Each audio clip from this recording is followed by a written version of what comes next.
نحمدہ و نصلی علی رسولہ الکریم اعوذ باللہ من الشیطان الرجیم بسم اللہ الرحمن الرحیم۔ آئیے ہم اور آپ سب سے پہلے حضور نبی کریم تاجدار مدینہ رحمت عالم نور مجسم آقائے نامدار مدنی تاجدار روحی فدا جناب محمد رسول اللہ صلی اللہ علیہ وسلم کی بارگاہ میں درود شریف کا نذرانہ پیش کریں۔ اللہم صلی علی محمد وعلی آل سیدنا محمد وبارک وسلم کما تحب و ترضى بأن تصلی علیہ الصلاۃ والسلام علیک یا رسول اللہ۔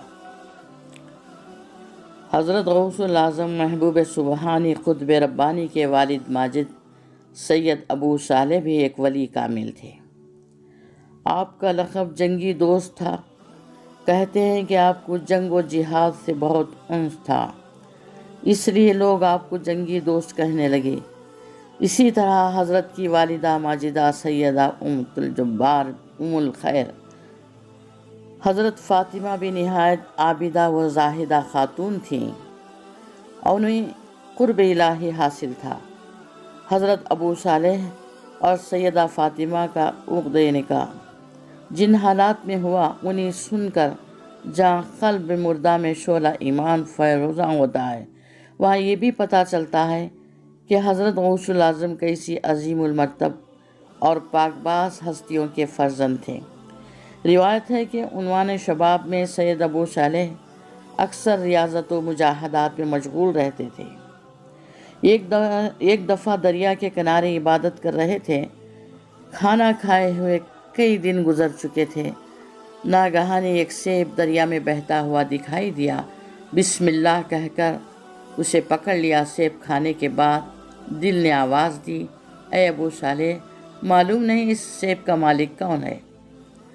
تو آپ بغیر اجازت اسے کھا کر امانت میں خیانت کی ہے۔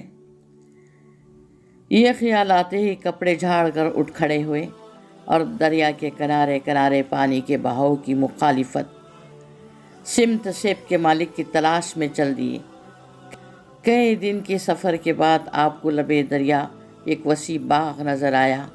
اس میں سیب کا ایک تناور درخت تھا جس کی شاخوں سے پکے ہوئے سیب پانی میں گر رہے تھے۔ سید ابو صالح کے دل نے شہادت دی کہ جو سیب میں نے کھایا ہے وہ اسی درخت کا ہے۔ لوگوں سے اس باغ کے مالک کا پتہ دریافت کیا۔ معلوم ہوا کہ اس کے مالک سید عبداللہ موسومی رئیس جیلان ہیں۔ فوراً ان کی خدمت میں حاضر ہوئے، سارا ماجرا بیان کیا اور بصد ادب بلا اجازت سیب کھانے کے لیے معافی کے خواستگار ہوئے۔ سید عبداللہ خاصان خدا میں سے تھے، سمجھ گئے کہ نوجوان بھی اللہ کا خاص بندہ ہے۔ دل میں تڑپ اٹھی کہ اسے اپنے سائے عافیت میں قرب الہی کی مداراج طے کراؤں، اور مخاطب ہو کر فرمایا، اے فرزند، 10 سال تک اس باغ کی رکھوالی کرو اور مجاہد نفس کرو، پھر سیب معاف کرنے کے متعلق سوچوں گا۔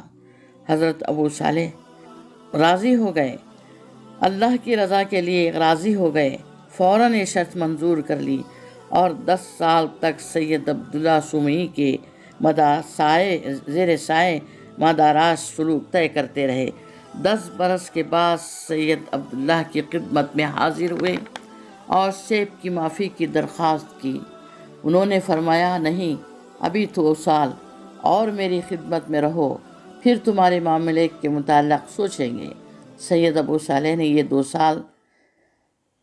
سال بھی نہایت خوشی سے گزار دیے کہ شیخ عبداللہ کی صورت میں انہیں ایک رہبر کامل میسر آ گیا تھا۔ 12 سال کی طویل مدت ختم ہوئی تو حضرت عبداللہ سومی نے فرمایا، اے فرزند، تو آزمائش کی کسوٹی پر پورا اترا ہے، لیکن ابھی ایک خدمت اور باقی ہے، اور وہ یہ کہ میری ایک لڑکی ہے جو پاؤں سے لنگڑی، ہاتھوں سے لجی اور کانوں سے بہری اور آنکھوں سے اندھی ہے۔ اس بیچاری کو اپنے نکاح میں قبول کرو تو میں سیب تمہیں بخش دوں گا۔ حضرت ابو صالح نے سید عبداللہ کی اس بات کو بھی بصر و چشم منظور کر لی، اور اس طرح سیدہ فاطمہ بنت سید عبداللہ سومی سے ان کا نکاح ہو گیا۔ شادی کے بعد جب سیدہ فاطمہ کا سامنا ہوا تو یہ دیکھ کر حیران رہ گئے کہ ان کے تمام اعضاء صحیح و سالم ہیں اور اللہ نے انہیں کمال درجہ حسن ظاہری سے نوازا ہے۔ دل میں وسوسہ پیدا ہوا کہ شاید کوئی اور لڑکی ہے۔ اسی وقت باہر نکل گئے۔ صبح شیخ عبداللہ کی خدمت میں بحال پریشانی حاضر ہوئے اور وہ اپنی فراست باطنی سے سب کچھ جان گئے تھے۔ فرمایا، اے بیٹے، جو صفات میں نے اپنی بچی کی تم سے بیان کی تھی وہ سب صحیح ہیں۔ آج تک اس نے کسی نامحروم پر نظر نہیں ڈالی، اس لیے اندھی ہے۔